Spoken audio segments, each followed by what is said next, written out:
Que minhas primeiras palavras também sejam de cumprimentos à nossa querida Adriana, com quem convivemos nesses últimos anos aqui no Senado Federal. Como todo servidor e servidora do Senado Federal, extremamente competente, extremamente disponível. Então, receba meus cumprimentos pelo seu aniversário. Mas, senhor presidente, senador Guaraci, senhoras senadoras, senadores, companheiros e companheiras. Ontem não foi apenas o dia do encerramento das votações deste ano legislativo, senador Guaraci. Ontem também foi o dia de muitas decisões importantes, entre as quais muitas conflitantes entre si. E eu vejo isso como algo que sinaliza um aumento da preocupação que nós temos que ter com o nosso país, com o nosso futuro não distante, mas com o nosso futuro muito próximo desse presente que estamos vivenciando.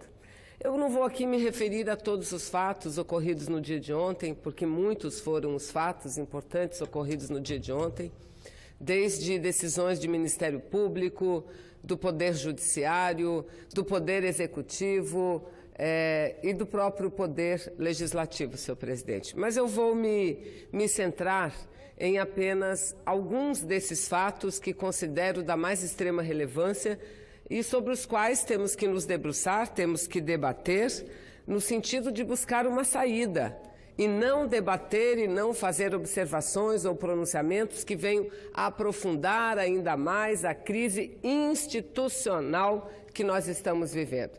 Então, em primeiro lugar, que fique claro, senhor presidente, eu tenho um entendimento de que é preciso que o Brasil se reencontre, e que se reencontre principalmente com a democracia, que se reencontre com o Estado de Direito, que são os princípios da nossa República, sem os quais nós não podemos viver numa sociedade harmoniosa, numa sociedade de progresso, onde as pessoas também têm uma convivência harmoniosa sobre si.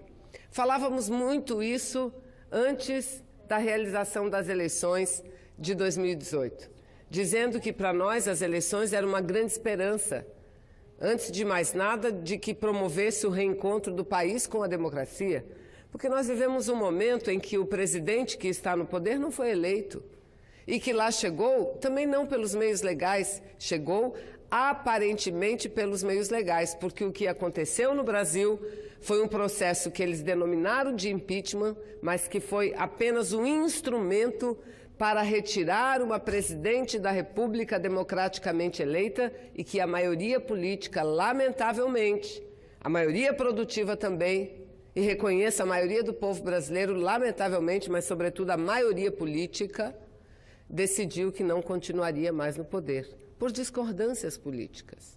Não por razões de corrupção ou de desmandos no processo administrativo ou na gestão do Estado brasileiro. Não, por razões meramente políticas, ao ponto, senador Guaraci, do próprio Michel Temer, que era vice-presidente da República, dizer, um dia desses, acho que tem 2, 3 dias no máximo, disse que substituiu uma presidente honesta, uma presidente correta. A crise econômica de um país, de um estado, de um município jamais deva ser razão ou motivo para fazer o que fizeram no nosso país. Jamais. E depois daquilo feito, senhor presidente, o que nós estamos vivendo? Um problema atrás do outro. As duas questões que eu me refiro, e venho com esse espírito da busca da unidade, da busca do reforço à democracia, e não com o mero objetivo de fazer crítica a quem quer que seja. Não sou eu a dona da verdade, eu sou apenas uma senadora cujo mandato se expira daqui a alguns dias, sou apenas uma militante de longa data do Partido Comunista do Brasil, uma militante dos movimentos sociais, dos movimentos democráticos do nosso país. Mas sempre fiz questão, da forma mais respeitosa, de expressar as minhas opiniões, porque as minhas opiniões são as opiniões do nosso partido, o PCdoB. Um partido que tem atuado sempre, a sua vida toda, em defesa da democracia, em defesa do Estado de Direito. Então eu não poderia, nesse último dia, ocupando a tribuna, deixar de falar sobre um dos problemas vividos no dia de ontem, senador Guaraci. Primeiro, a concessão da medida liminar pelo ministro Marco Aurélio de Mello, numa medida cautelar na ação declaratória de constitucionalidade número 54, que foi impetrada pelo meu partido, o PCdoB. E, aliás, não foi a primeira ação a chegar ao Supremo Tribunal Federal. Havia outra ação que, por razões de decurso de prazo ou outras razões legais, deixou de vigorar e o nosso partido PCdoB, depois de uma ampla discussão interna, decidiu por novamente reapresentar essa ação de declaração de constitucionalidade. E fizemos isso por quê? Porque visávamos tão somente a liberdade do presidente Lula, que está preso injustamente, condenado injustamente, porque o foi sem uma prova contra ele apresentada, sem uma sequer. Será que foi por isso que apresentamos? Não, o presidente Lula ia ser um dos beneficiados, mas não o único. Apresentamos essa medida, essa ação, senhores senadores, em defesa do Estado democrático de direito, em defesa da Constituição brasileira, da nossa lei maior. Porque veja bem o que diz a Constituição, e aí a nossa aniversariante fez a gentileza, a aniversariante do dia fez a gentileza de imprimir para mim aqui o trecho da Constituição. O artigo 5º da Constituição, um dos mais importantes, que trata dos direitos e garantias fundamentais, diz o seguinte, o caput do artigo 5º: todos são iguais perante a lei, sem distinção de qualquer natureza, garantindo-se aos brasileiros e aos estrangeiros residentes no país a inviolabilidade do direito à vida, à liberdade, à igualdade, à segurança e à propriedade nos termos seguintes. Aí segue. São muitos os incisos, os parágrafos. Mas vamos lá. Inciso 54.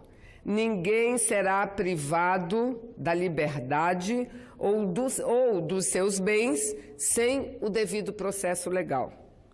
Vamos lá. Inciso 55, senador Hélio José. Todos os processados têm direito ao contraditório e à ampla defesa.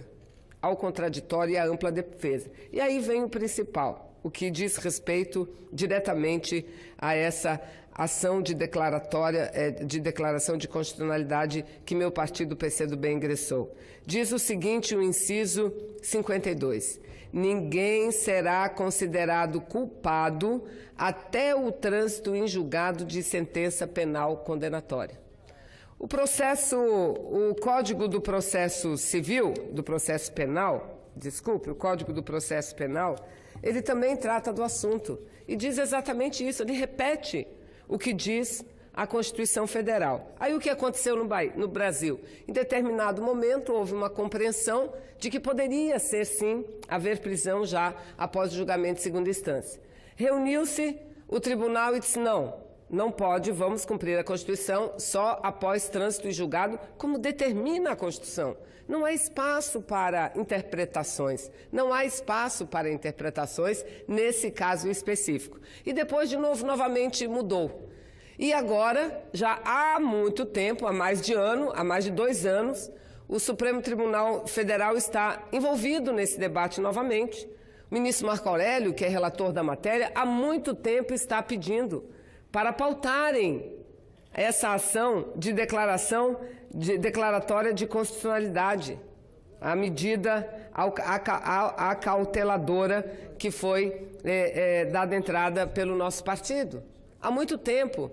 E não há, como não houve votação, porque a matéria sequer foi pautada pela presidência daquele tribunal.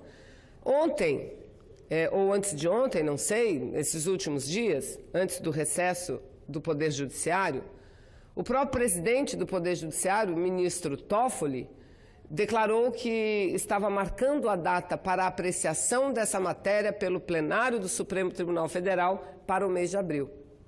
Só que após essa comunicação feita pelo presidente do tribunal, nós vivemos o que vivemos no dia de ontem. Primeiro, o ministro Marco Aurélio concedendo uma liminar determinando o imediato cumprimento do Código do Processo Penal e da Constituição Federal e que, portanto, todos aqueles que se enquadrassem nessa situação, e que estavam presos apenas com o julgamento até a segunda instância, fossem liberados.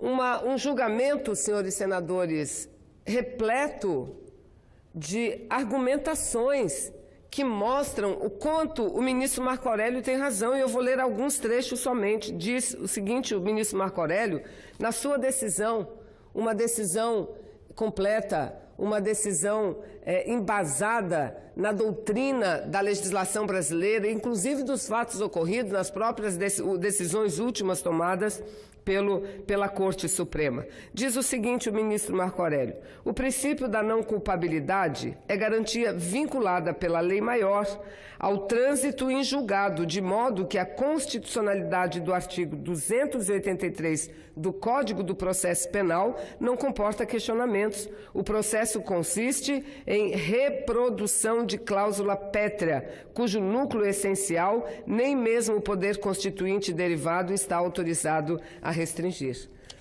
Mas ele segue também, ele diz o seguinte: urge restabelecer a segurança jurídica.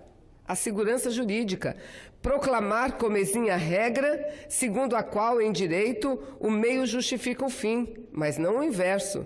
Dias melhores pressupõem a observância irrestrita à ordem jurídica normativa, especialmente constitucional. É esse o preço que se paga ao viver num Estado democrático de direito, não sendo demasia relembrar aqui Rui Barbosa, quando recém-proclamada a República, no ano de 1892, ressaltou, abre aspas, com a lei, pela lei e dentro da lei, porque fora da lei não há salvação. Está plenamente embasada, digo, não apenas, senhor presidente, não apenas pela argumentação jurídica, mas pelo todo o retrospecto que faz o ministro Marco Aurélio em relação às últimas decisões adotadas pelo Supremo Tribunal Federal. As últimas decisões adotadas, as últimas decisões expressas, as últimas opiniões expressas. Eu vou ler o último trecho que acho também muito importante de ser destacado. Diz o ministro Marco Aurélio: tempos estranhos os vivenciados nessa sofrida república, que cada qual faça a sua parte, com desassombro, com pureza da alma, segundo ciência e consciência possuídas, presente a busca da segurança jurídica. Esta pressupõe a supremacia não da maioria eventual, conforme a composição do tribunal, mas a da Constituição Federal, que a todos indistintamente submete, inclusive o Supremo, seu guarda-maior. Em época de crise, impõe-se observar princípios, impõe-se a resistência democrática, a resistência republicana. Então, senhor presidente, nós estamos diante de um momento muito grave, muito grave. E eu quero aqui dizer que tem em mãos uma nota que foi publicada pela Associação Brasileira de Juristas pela Democracia, logo após a decisão proferida e publicada do ministro Marco Aurélio de Mello. Eu peço, senador, que Vossa Excelência inclua nos anais a nota inteira, porque eu tenho tanta coisa para falar aqui que não vou conseguir, mas é um primor essa nota da Associação Brasileira de Juristas pela Democracia. O pedido de Vossa Excelência é uma ordem. Muito obrigada. Mas eu já concedo, só para eu ler, senador Hélio, vou conceder uma parte a Vossa Excelência. Um prazer nesse nosso último dia de fala aqui, senador. Eu só quero ler aqui o último parágrafo da nota. Diz o seguinte: esperamos, por fim, que nenhum artifício judicial seja utilizado para desfazer o julgado, e que o plenário do Supremo Tribunal Federal paute o mais rápido possível as ações de controle concentrado de constitucionalidade, para, no mérito, reafirmar o princípio constitucional da presunção da inocência. Esse último parágrafo, a primeira parte dele, perdeu efeito, porque logo em seguida, senadores, veio a decisão do presidente do Tribunal Federal, provocado que foi pelo Ministério Público, revogou, cancelou, anulou a decisão do ministro Marco Aurélio de Mello, que, aliás, fez uma declaração um pouco dura. Fez uma declaração um pouco dura hoje ao jornal Folha de São Paulo. ao jornal Folha de São Paulo. Diz o seguinte, o ministro Marco Aurélio, entre aspas aqui, a autofagia é péssima para a instituição. Essa foi a declaração dada pelo ministro Marco Aurélio, publicado no jornal Folha de São Paulo hoje. Repito, a autofagia é péssima para a instituição. Então, lamentavelmente, essa decisão foi desfeita. Eu poderia aqui levantar tantas outras que foram feitas e desfeitas nos últimos tempos. A entrevista que o presidente Lula deveria ter concedido e até hoje não concedeu, veja, ele não tem nada na lei que diga que um preso não pode dar entrevista. Ele não é um preso perigoso. Aliás, eu já vi entrevista de muitos presos. Nós, o Brasil, assistimos entrevistas exclusivas de rede A ou B, de televisão, de presos perigosos, traficantes, assassinos, chefes de gangues, né, de milícias. Agora, o presidente Lula não podia dar entrevista, como não deu. Mas vamos deixar isso para lá, isso passou. A primeira parte, então, não vale, porque já foi desfeita essa decisão. Mas o que está em pé é a segunda e última observação que faz a Associação Brasileira de Juristas pela Democracia, que essa é a parte principal desse meu pronunciamento que está aqui.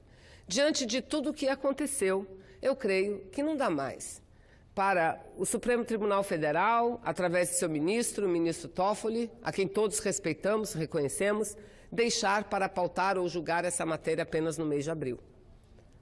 Ela tem que ser uma das primeiras matérias a ser colocadas em votação no retorno do recesso parlamentar. A bem de quê? A bem da segurança jurídica do país, a bem da tentativa de superar essa crise que está generalizada no Brasil. Nós assistimos fatos nunca vistos antes na história recente da nossa democracia, senador Hélio José. Atos e solenidades de diplomação de parlamentares eleitos transformados em ringues de guerra, porque alguns não aceitavam que outros defendessem liberdade de Lula ou fizessem manifestação. Não, intolerância manifestando. O que aconteceu em Minas Gerais foi algo condenável. Um deputado eleito apenas com uma plaquinha, Lula livre, foi agredido.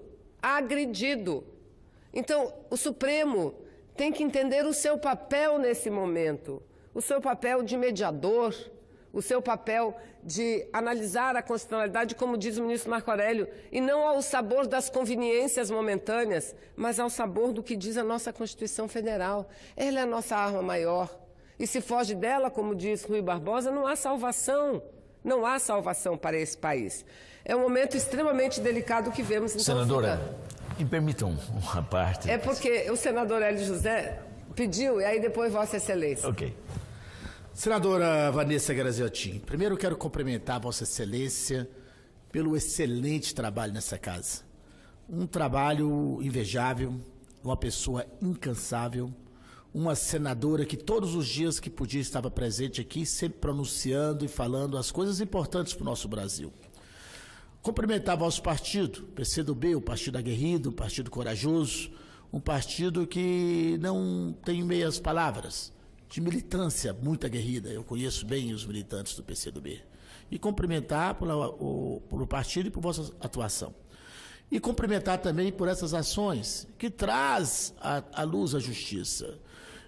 Eu espero que com a definição da data pelo ministro Toffoli, que um ponto seja dado, um ponto final nessa questão das perseguições políticas. O Brasil não é um país de tradições de ficar perseguindo e tranquificando pessoas por diferenças políticas. Então nós precisamos mudar essa situação e o PCdoB tem contribuído muito nisso. O Lula, todo mundo sabe, se ele fosse o candidato, teria ganho as eleições. E se ele continuar como preso político, e se uma anistia, alguma coisa acontecer e ele puder ser candidato daqui a 2022, ganhará as eleições. Então, o que acontece é que o Lula deixou muitas lembranças positivas. Por mais que queiram diminuir os feitos do Lula, nunca conseguirão. Porque o Brasil separa o Brasil em duas fases, Lula, antes de Lula e pós-Lula. Né? Nem vou entrar sobre mérito da questão da Dilma, mas falo do Lula. Foi um governo diferenciado. Então, fala-se muitas coisas, não consegue se provar nada. Como não conseguirá provar nada com relação às acusações feitas? Daí, o vosso partido está fazendo essa questão importante, essa solicitação desse julgamento, essa análise e o fim dessa perseguição, na minha visão, doente. Eu respeito, até desejei muito sucesso aqui 2 dias atrás ao novo presidente da República. Todo mundo sabe que eu fiz campanha e apoiei o Haddad, mas eu quero que ele faça um ótimo governo, se Deus quiser. Mas nós não podemos continuar com esse regime de perseguições. Então eu quero cumprimentar Vossa Excelência, dizer que me honrou muito poder trabalhar com Vossa Excelência aqui na 55ª legislatura e dizer que Vossa Excelência é um exemplo para Amazonas, para Santa Catarina, que é a sua terra natal, para o Brasil e para os partidos, tá bem? E cumprimentar nosso presidente, senador Guaraci da Silveira, um gentleman, uma pessoa que realmente também é uma pessoa muito bacana nessa casa. Muito obrigado, senadora Vanessa, que Deus abençoe a senhora e que o PCdoB e o Brasil, porque na verdade o PCdoB está falando o que o Brasil gostaria de falar, seja vitorioso nessa causa. Obrigado. Eu agradeço, senador Hélio José, incorporo a parte e também aproveito a oportunidade. Não poderei ficar aqui no pronunciamento de Vossa Excelência, mas aproveito a oportunidade também para lhe desejar muito êxito nessa nova etapa e dizer, como disse ontem, fiz a gravação, que foi um prazer ter convivido esses últimos 4 anos aqui no Senado Federal com Vossa Excelência.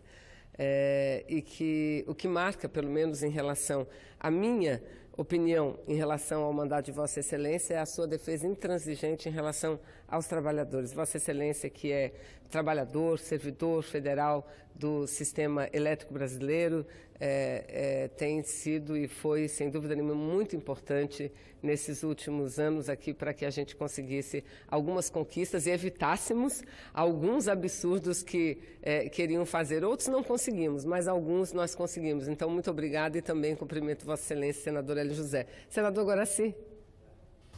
Senadora, realmente nós vivemos sobre uma égide de dificuldades entre os poderes. Mas as coisas acontecem quando o próprio poder, ele não absorve a inteireza do que ele pode. E eu me preocupo, senadora, quando o Supremo legisla. Essa função é nossa. Essa função são dos deputados e senadores, são dos vereadores. Isso não pode acontecer. Mas acontece por quê? Falha nossa, falha das nossas casas legislativas.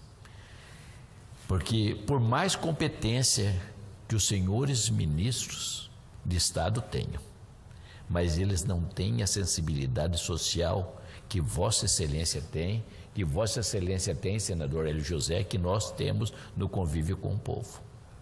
Porque, naturalmente, dificilmente, senadora, a senhora vai encontrar algum ministro do Supremo ou das nossas cortes superiores que tenham vindo de origem simples. Normalmente são de berços nobres, vêm de uma tradição jurídica. Quem tem sensibilidade social e conhece o povo é a classe política, com todos os nossos defeitos ou virtudes, mas nós conhecemos o povo brasileiro, nós conhecemos a nossa nação.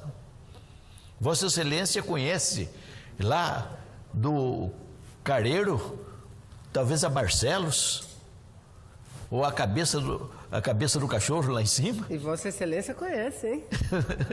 Conhece tudo. Ou o presidente Médici. Então, Vossa Excelência conhece o nosso povo e a nossa gente. Assim como o senador Hélio José, como todos os nossos colegas, desde as câmaras de vereadores, a Assembleia Legislativa, a Câmara de Deputados e o Senado, que é a Câmara Alta, nós conhecemos a nossa gente, nós conhecemos a nossa nação. Então, quem tem o direito constitucional de legislar somos nós. E disso nós não podemos abrir mão. E quando abrimos mão disso daí, as coisas erradas acontecem. As coisas erradas acontecem. Então, por quê? Por mais competência que eu falei, que eles têm, e eu tenho certeza da competência de todos os ministros, senão lá não estavam. Mas não tem a sensibilidade nem o conhecimento. Vejo com mais preocupação senadora, quando o Ministério Público faz o chamado TAC, Termo de Ajustamento de Conduta. Aí, senadora, o que é isso? O termo de ajustamento de conduta, que hoje o Ministério Público faz, o que assume os 3 poderes, o Executivo, o Legislativo e o Judiciário, num tratado só. Porque diz o que é para o Executivo fazer, diz o que o Legislativo tinha que ter feito, e afinal, a coisa tem que se ajustar. Os poderes não podem mais continuar desse jeito, nesse desajuste que está. E o desajuste leva a uma insegurança jurídica, a uma insegurança do Estado. Então, minha senadora, esse é o meu pronunciamento, parabenizando sempre como uma senadora extremamente atuante, que sabemos disso, e sei que o seu trabalho foi profícuo e é profícuo e continuará. Deus abençoe. Muito obrigada, senador Guaraci, muito obrigada. E quero dizer que Vossa Excelência tem plena razão. E essa foi a razão que me traz à tribuna e foi a razão, inclusive, pela qual levou o nosso partido a apresentar a ação de declaração de constitucionalidade. Porque nós sabemos que é muito tênue a linha entre o controle da constitucionalidade, da legalidade, com a linha de se atuar ou definir ou estabelecer decisões que invadam a atribuição do legislativo e tão somente dele, que é de legislar. É uma linha tênue. Portanto, a vigilância tem que ser não só entre nós, mas entre os membros do Poder Judiciário também. Entre os membros do Poder Judiciário. Veja, nós fomos obrigados, senhor presidente, a entrar com uma ação pedindo a declaração de constitucionalidade dos termos da Constituição, contra uma interpretação que vinha prevalecendo até então. Mas, enfim, eu quero aqui concluir essa parte do meu pronunciamento dizendo isso. O que nos resta agora, senador Paulo Rocha, sabe o que é? Solicitar, clamar, pedir ao Supremo Tribunal Federal que antecipe o julgamento da matéria pelo Pleno, que traga o julgamento dessa questão logo para o início dos trabalhos. Isso é muito importante, isso é o que a sociedade espera. É o que a sociedade espera, é o que o nosso país merece ter. Mas uma outra questão que me traz aqui, senhor presidente, aliás, fruto de um debate bastante caloroso no dia de ontem, no plenário aqui dessa casa, foi uma outra decisão também do ministro Marco Aurélio, a partir de um pedido encaminhado pelo um senador desta casa, que decidiu que aqui as eleições para presidente da casa terá voto aberto. Olha só, a prevalecer isso, nas eleições do dia 1º de fevereiro, para a mesa da Câmara e mesa do Senado, a mesa do Senado terá votação secreta, a mesa da Câmara terá votação aberta. Não comporta. Nós debatemos de forma exaustiva essa matéria. Eu debati, todos nós debatemos, senador Paulo Rocha. E nós abrimos, não há mais voto secreto no parlamento brasileiro, com algumas exceções. Algumas exceções. Veto, aliás, algumas não, 2 exceções. Veto, e por que veto? Para prevalecer a liberdade do parlamentar. Porque veto é uma manifestação contrária a uma atuação do presidente da República. E a gente sabe o poder que tem o executivo dentro de todas as casas legislativas. Essa é uma exceção. A outra exceção foi a votação de nomes de autoridades, inclusive dos ministros do Supremo Tribunal Federal. O ministro, os últimos todos, aliás, não tem um ministro do Supremo Tribunal Federal que lá chegou com o voto aberto do Senado Federal. Nenhum. O voto é secreto. E por que o voto secreto? Para garantir a liberdade do legislador, dos senadores e das senadoras. As agências, a mesma coisa. Presidente, mesa do Senado Federal, idem. E sabe por quê? Esse é que é o voto moderno, esse é que é o voto atual. Porque é esse que garante a independência do parlamento, principalmente frente ao Poder Executivo. Imagina, Vossas Excelências, senador Paulo, senhores senadores, voto aberto para a mesa do Senado, para a mesa da Câmara. Na Câmara de Vereadores, nas Assembleias Legislativas, quem vai ganhar? O candidato apontado e apoiado pelo governador. O candidato apontado e apoiado pelo presidente da República, que detém a chave do cofre, que detém o poder de mando. Então, veja bem, defender o voto secreto é defender a liberdade, é defender o justo, presidente, é defender o justo, é garantir que o parlamento tenha liberdade para escolher quem quer que seja, que eu volto às palavras do ministro Marco Aurélio. Nós não podemos agir de acordo com a conjuntura, com os interesses momentâneos. Por isso eu faço um apelo a ele próprio, ministro Marco Aurélio, para rever essa sua decisão, Eu concedo, senador, se a presidência me garantiu, a parte a Vossa Excelência. Senadora Vanessa, primeiro eu queria saudar Vossa Excelência, que é uma perda muito grande para o nosso Senado Federal a sua ausência na próxima legislatura, porque a situação que vai viver e já está vivendo o Brasil hoje precisa aqui de parlamentares que tenham exatamente esta posição política, que se preocupa com a democracia, com a independência dos poderes, com a soberania do nosso país, não é? E o que nós estamos vendo, ou está se aproximando, se avizinhando, é tempos difíceis para o nosso país. Não só na sua própria soberania, que nós já tínhamos conquistado, está aí os leilões do pré-sais, está aí o futuro ministro de Relações Exteriores de 4 para os países imperialistas, né? Sinalizando já essa postura de dependência total. E aqui no Parlamento Brasileiro, todos sabem, e o nosso povo precisa entender isso, que não se constrói um país soberano, com justiça, com paz e com dignidade, se não for através da democracia, né? E o parlamento brasileiro é exatamente a expressão maior da democracia de uma nação, de um povo. Por isso que aqui tem que ter, de todos os pensamentos, né, parlamentares firmes e fortes que vêm para cá defender as suas posições políticas, mas principalmente o interesse do nosso país. E é a democracia que produz um parlamento forte, parlamento digno da expressão da democracia, da soberania do nosso país e do desenvolvimento das regiões, do desenvolvimento econômico, social e político de um povo. Então, todos esses temas aí, voto aberto para expor, a perda de autoridade política que já se pronuncia do próximo governo, enfim, é preocupante. Por isso, a ausência de Vossa Excelência na próxima legislatura,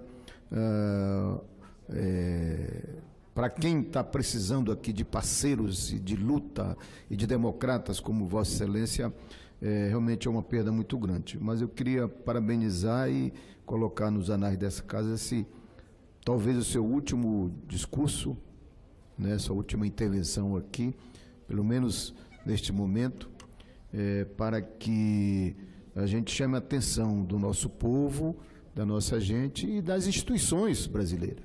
E foi através da democracia que nós constituímos as nossas instituições fortes, como precisa, mas que tem que ter harmonia e tem que ter independência entre os poderes. A harmonia não significa a submissão de um ou de outro. Por isso nós temos que nos rebelar contra essa ação autoritária, vinda do executivo ou do judiciário, que quer sobrepor a vontade do povo aqui no Congresso Nacional. Eu, senador Paulo, agradeço Vossa Excelência, incorporo o seu à parte meu pronunciamento, e essa é a tarefa maior daqueles que continuarão, como Vossa Excelência, que concederei, como Vossa Excelência, continuarão aqui no Parlamento. É buscar a harmonia da nação brasileira. é buscar o reencontro nosso com a democracia, porque é isso que está em risco. A crise que nós vivemos é uma crise que se aprofunda, lamentavelmente, que se aprofunda, uma crise institucional, além da econômica, além da social, né? Eu dizia aqui, senador Paulo Rocha, senador Jorge, do que aconteceu nos atos de diplomação. A gente nunca viu isso. A intolerância não pode prevalecer. Eu que sou do Partido Comunista desde meus 17 anos de idade, não é? E que até achava graça quando antigamente diziam que comunista comia criancinha, agora a gente começa a conviver com pessoas dizendo que o comunista é o terrorista. Vejam. Assim, sem ter noção da teoria, sem ter noção dos fatos, sem ter noção da história. Mas foi com esse discurso que muitos dos dirigentes do meu partido morreram. A partir de 64 foram assassinados. E eu, menina ainda, aos 14 anos de idade, nunca esqueço, peguei uma Veja para ler, uma revista, para ler. Morte na Lapa, a matéria era que teriam matado terroristas. Anos depois, senadores, eu descobri que eram dirigentes políticos, militantes, que nada mais faziam do que lutar pela liberdade. Senador Jorge Viana, concedo a parte a Vossa Excelência. Senhor presidente, eu sei que estamos aqui diante de um momento, pelo menos para as nossas vidas, histórico.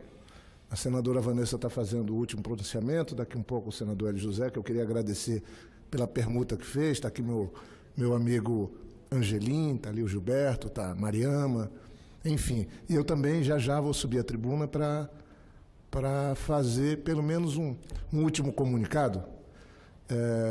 E eu não poderia deixar de agradecer no presidente, Guaraci, cumprimentar essa querida amiga, irmã Vanessa, uma lutadora, uma senadora que deixou seu nome na história do Senado, a Procuradoria da Mulher. Eu soube que Vossa Excelência deu uma entrevista muito bonita ontem, e eu não tenho dúvida que Vossa Excelência tem uma história para contar da sua passagem no Parlamento, mas especialmente aqui no Senado, onde as mulheres são minorias, ainda são minorias, onde muito ainda tem que ser feito. Mas quando nós achávamos que os desafios nossos eram aperfeiçoar a legislação, aperfeiçoar a nossa democracia, agora estamos vivendo essa crise gravíssima de valores. Quais são os valores que contam para os brasileiros hoje? Para se chegar à presidência, você tem que fazer determinadas coisas na vida ou deveria fazer outras coisas na vida? Deveria ter alguns valores ou deveria ter esses que agora estão sendo colocados? Nós estamos vivendo uma crise profunda. Eu sempre aprendi que nós deveríamos fazer tudo correto, que a gente deveria pensar nas minorias, que a gente deveria respeitar os diferentes. Eu sempre aprendi que para a gente poder subir na vida e ser alguém na vida, a gente tem que ser honesto, a gente tem que ser solidário, a gente tem que trabalhar pelo bem comum, a gente tem que ser ético, a gente tem que dar bons exemplos. Mas me parece que isso na vida nacional já não vale. Tem um emocional que entrou com um egoísmo que tomou conta desse país, que está nos destruindo. E movido pela mentira, senador Jorge. Nos dividindo. Durante muito tempo, eu lamento, eu tenho o maior respeito pela classe jornalística. Eu tenho. Mas agora eu vi a frase de um dos grandes influentes da República, da nova República, que mora nos Estados Unidos, um intelectual, Olavo de Carvalho, que ele disse que o mal maior que nós temos são os jornalistas. Fiquei estarrecido, porque agora é um homem influente na República nova, no governo novo que se instala. Não é por aí. Mas, obviamente, eu imagino que os donos de veículos de comunicação, mesmo os jornalistas, devem estar se perguntando o que é que eu fiz. Quanto de colaboração eu dei para chegarmos nesse ponto de todos contra todos. Eu fiz discursos aí dessa tribuna que Vossa Excelência ocupa, com tanta dignidade, durante o período do impeachment, falando, não façam isso, não sejam intolerantes, vamos respeitar a democracia, não tem crime de responsabilidade. E de lá para cá só piorou. A situação se agravou muito de 2014 para cá. E agora, nós vimos um episódio ontem terrível que Vossa Excelência descreveu, senadora. Está escrito na Constituição Federal e nós juramos respeitá-la. Está escrito. Está escrito. Eu queria poder abrir a cabeça de cada brasileiro com calma, dizendo, olha, está escrito na Constituição. A decisão de permitir, em casos excepcionais, prisão a partir da segunda condenação de um tribunal, ela só se dá em casos excepcionais, quando tiver ameaça, preso muito perigoso. Virou uma regra. E aqueles que defendiam essa tese, agora tem alguns deles que estão sendo vítimas delas. Porque quando a gente aponta um dedo para lá, tem 3 apontando para o lado da gente.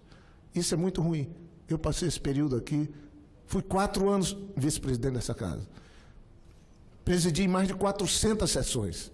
Aprovei proposta de emenda à Constituição. Sou autor do projeto mais popular dessa legislatura. Sabe qual é o meu projeto?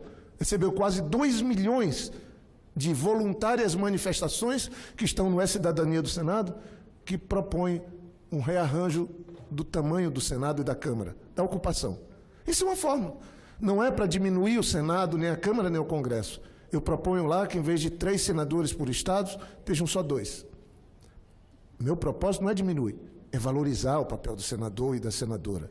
Diminuir na Câmara de 513 deputados e deputadas para 385. Esse projeto recebeu quase 2 milhões de manifestações no E-Cidadania. É o projeto mais popular que tem. Eu nunca fiz campanha em favor dele, mas é um propósito. Os Estados Unidos, que tem mais de 300 milhões de habitantes, só tem 2 senadores por estado. Não é? Por que nós temos que ter 3? A política tem que ser valorizada e não diminuída. Quando o Niemeyer e o Lúcio Costa fizeram a Praça dos 3 Poderes aqui em Brasília, Angelim, deputado Angelim, eles puseram o Congresso, senadora Vanessa, a Câmara e o Senado, mais à frente e mais ao alto. É o prédio que se vê de qualquer lugar do Brasília. Não foi à toa que eles, arquitetos, urbanistas, pensando o futuro, olha esse prédio, olha o Senado. Isso foi feito há mais de meio século atrás e segue moderno e contemporâneo. E foi colocado aqui, lá mais ao fundo e mais abaixo, o Supremo. Lá mais ao fundo e mais abaixo, o Executivo. Não para diminuí-los, porque eu aprendi também que a divisão dos 3 poderes não é para ter um mais, outro menos. É exatamente para combater isso, para que não tenha um superpoder. Esse poder aqui que nós estamos nos despedindo fez uma interferência, uma intervenção no outro poder, no Executivo, e caçou o voto de pessoas. Agora, aquele outro poder, o Supremo, faz a intervenção aqui. Eu, por uma decisão do Supremo, fui colocado na presidência do Senado. Eu não fiquei brigando para derrubar, nem para assumir aquilo que eu não tinha sido eleito. Eu fui lá no Supremo, conversar com os ministros. Eu fui, com cada um deles, trabalhar em meu desfavor, mas trabalhei em favor da democracia, do fortalecimento institucional. E falei, olha, tem uma decisão que eu tenho que cumprir, porque é um ministro do Supremo, inclusive era o ministro Marco Aurélio. Eu só não vou cumprir se essa decisão for reformada pelo órgão colegiado do Supremo. E eles se reuniram e decidiram que não se tiraria da presidência de um poder por liminar o presidente do poder. Tiraria da linha sucessória. Eu fui tentar fazer um entendimento. Esses 8 anos que eu fiquei na lista do DIAP, talvez por conta disso, de procurar sempre trabalhar pelo bem comum, que tem que ser a causa maior nossa, pelo povo do Acre, pelo povo do Brasil, por nossa nação, mas também procurar ser parte da solução dos problemas. Esse evento de ontem, eu queria concluir parabenizando a Vossa Excelência, é muito grave. Eu lamento o Brasil estar vivendo isso. E ficar como se fosse uma torcida. Gente, nós não vamos a lugar nenhum nos dividindo, nos agredindo, nos xingando. Acabamos de viver os 50 anos do AI-5. 50 anos. Há uma semana. Lamentavelmente, a juventude, esses intolerantes que estão nas redes sociais, nos agredindo tudo, pessoas que eles não conhecem, levando adiante histórias mentirosas. Fizeram comigo isso na campanha. Eu não tenho um único processo, eu sou um político ficha limpa. Nenhum. Mas isso não me põe melhor do que os outros, que possam aí, tendo que prestar conta. Não me põe. Há uma semana, estávamos lembrando os 50 anos do AI-5. Sabe o que é o AI-5? O mais perverso das tentativas de se fazer leis ou regras. Ele derrubou e prendeu 3 ministros do Supremo. Supremo Tribunal Federal. Não se brinca com isso. Não se brinca com as Forças Armadas. As Forças Armadas têm um papel extraordinário na Constituição, que é de proteger a nação e a todos nós. Não tem nada a ver com política. Em democracias já consolidadas, isso que a gente vê discutindo no Brasil não aconteceria nunca. Nunca. Então não custa nada. E a última coisa que eu queria falar, senadora Vanessa. Ninguém foi mais agredido e atacado ao longo desse tempo do que o presidente Lula. Ninguém nesse país. Não há referência. Ontem mais uma denúncia aí já contra o presidente Michel Temer, que daqui a poucos dias será ex-presidente. Não se trata um ex-presidente de qualquer jeito, nenhuma nação vai para frente assim. Aí ficam dizendo, o Lula roubou. Roubou onde? Falavam que era um dono da JBS, que tinham fazendas, que tinham tudo. Vasculharam a vida dele e da família dele e não acharam. Não acharam. Não tem. Está evidente que não tem.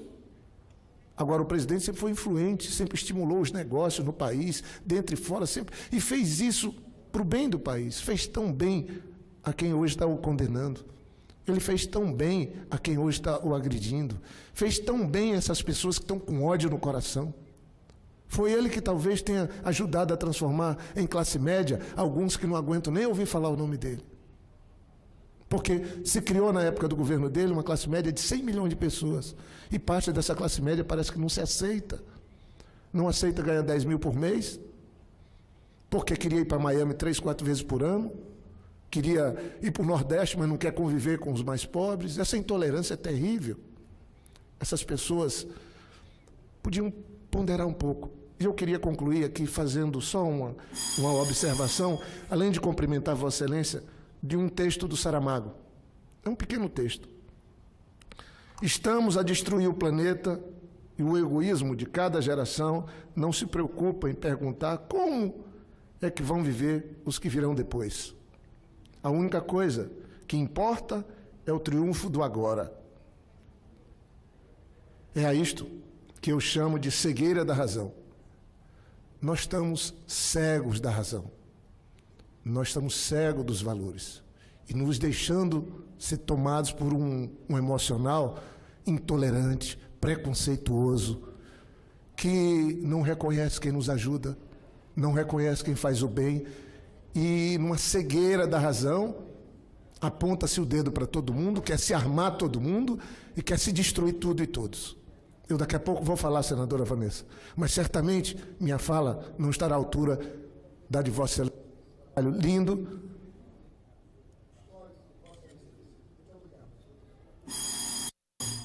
Senador Guaraci, primeiro, muito obrigada. Vossa Excelência compreende perfeitamente o significado desse momento para todos nós. Hoje não tem hora para a sessão acabar, senador Jorge Viana.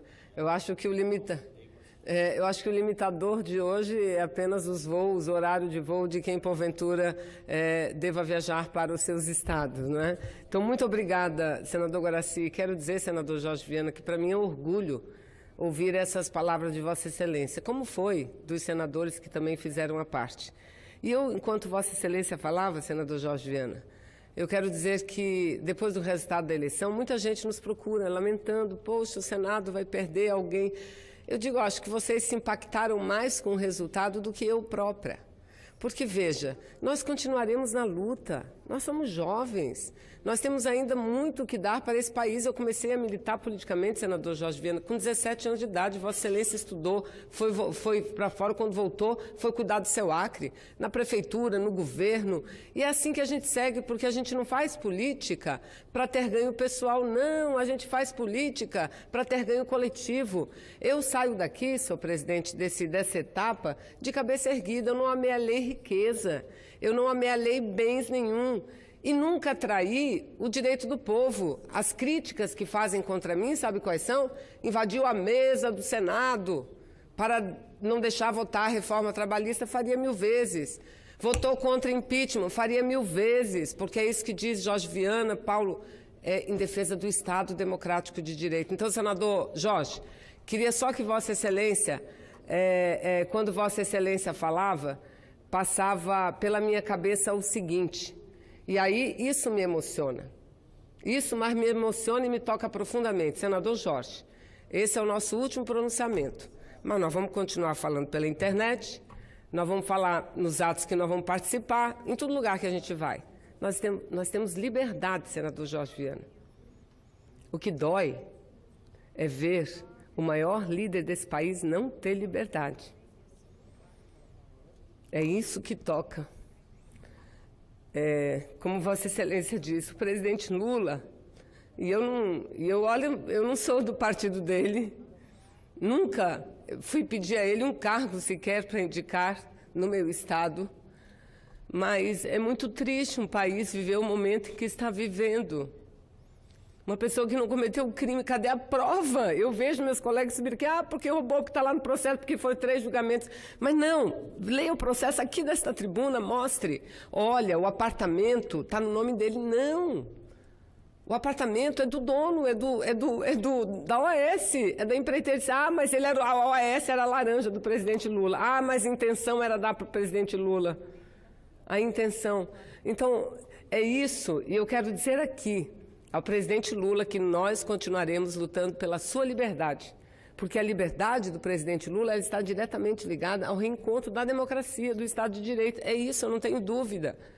Então, seguiremos, senador Jorge, seguiremos adiante, com muita luta, com muita força, com muita fé. Temos saúde, mas o mais importante, temos liberdade, o que foi arrancado da maior liderança política desse país. E, por fim, senhor presidente, abusando da sua benevolência, eu quero falar um pouco desse governo que toma posse dia 1º.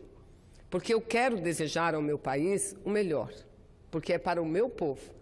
Eu quero dizer que eu tenho muito orgulho de ter passado por aqui inúmeras vezes, defendido a Zona Franca, e a gente deixa um legado da prorrogação de 60 anos, a BR-319, que um dia sairá, enfim, o desenvolvimento do interior do meu estado, recursos canalizados para lá. Tenho muito orgulho, mas tenho muito orgulho também de defender a democracia, de defender o país, porque o futuro do meu estado, o futuro da minha gente, passa pelo futuro do país. Esse presidente, lamentavelmente, ele tem que mudar, se ele quiser fazer um bom governo. Ele tem que mudar e tem que esclarecer coisas importantes, fatos importantes. Hoje, a notícia é de que o ministro escolhido, futuro ministro do Meio Ambiente, foi julgado e condenado. Perdeu direitos políticos. Tem que ser demitido do cargo antes de assumir. Porque alguém que perdeu o direito político só não pode se candidatar, mas pode ser ministro de Estado? Veja, e um presidente assim tão contra a corrupção, escolher alguém assim, a quem ele sabia que tinha processo, um monte de problemas, processos que favoreceram grandes empresas no estado de São Paulo? Hoje é essa notícia. Mas a outra notícia. No dia de ontem, o assessor de Bolsonaro, Fabrício Bolsonaro, que é o esposo de uma assessora, pai de 2 assessoras, inclusive uma assessora do próprio presidente eleito, não foi depor Queiroz, Fabrício Queiroz, que, segundo as notícias, movimentou R$1.200.000 na sua conta. Desde essa notícia, ninguém mais viu esse cidadão. Ninguém mais viu esse cidadão. E ainda vem falar de ética. De ética? Explique. Tem que explicar, porque o Brasil tem que começar bem. Eu não quero mal, eu não vou fazer como muitos fizeram aqui, dizer, depois do resultado das eleições de 2014, que o principal não era superar a crise, o principal era tirar uma presidente da República. Então, com essas palavras, senhor presidente, eu me despeço e peço a gentileza de Vossa Excelência de incluir nos anais o pronunciamento que eu estou com ele há uma semana pronto aqui, fala de números, projetos, tudo. acho que eu tinha que assim fazer meu último pronunciamento como eu sempre fiz, chegar aqui e falar com o coração. Está incluído. E com aquilo que a minha mente fala. E também tenho aqui, senhor presidente, um relatório que ontem estive com o ministro das Relações Exteriores, ministro Aloysio Nunes Ferreira, para entregar em mãos o relatório a ele e falar sobre providências que têm que ser adotadas a uma viagem que nós fizemos recentemente à Coreia do Norte e à China. Dois países que têm um forte destaque no mundo e, sem dúvida nenhuma, uma importância fundamental para o equilíbrio. E o senador Jorge Viana é o responsável pelo meu momento emocional aqui dessa tribuna. E que minhas últimas palavras sejam, senhor presidente: viva o nosso Brasil, a nossa democracia e Lula livre. Obrigada. E o meu estado do Amazonas e minha querida Zona Franca, que não sofra com esse governo que está. Obrigada.